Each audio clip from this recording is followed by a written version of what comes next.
Sobat Republika, kalau kita baca berita-berita internasional belakangan, ngerasa nggak bahwa ini vibes-nya serem banget?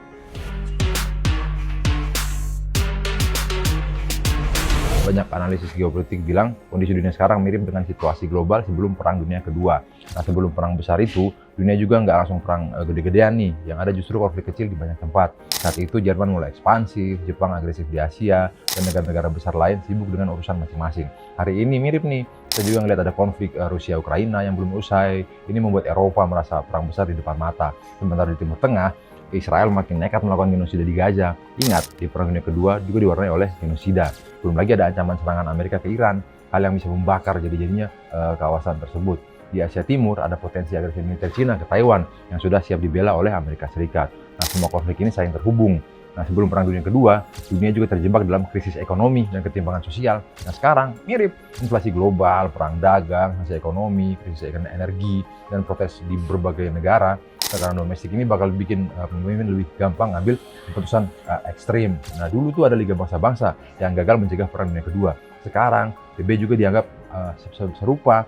Mereka sering nggak berdaya ketika negara besar bersih tegang.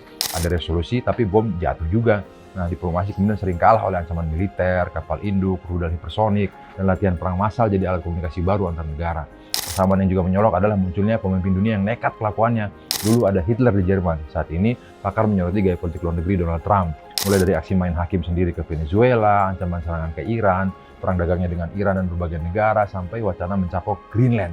Nah, sikap ini berbahaya karena bisa dianggap pembenaran bagi kekuatan besar lain main kasar juga. Nah, dalam pidato di World Economic Forum di Davos kemarin, Trump membayangkan sebagai pemimpin dunia beradab melawan barbarisme.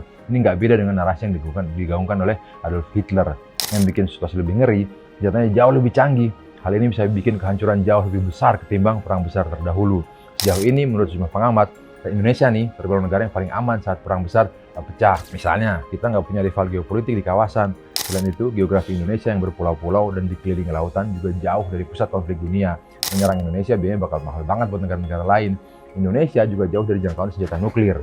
Selain itu, secara demografi, Indonesia kecil sekali kemungkinannya bakal memiliki konflik sekretarian yang meluas yang bisa dijadikan perang proksi kekuatan asing.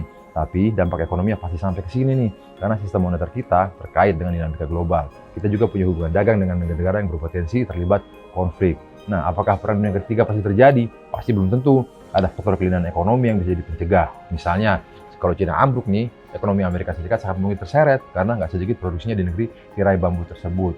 Potensi harga energi fosil yang bakal melambung juga mudah-mudahan bisa bikin pemimpin ini mikir-mikir kalau mau perang gede-gedean.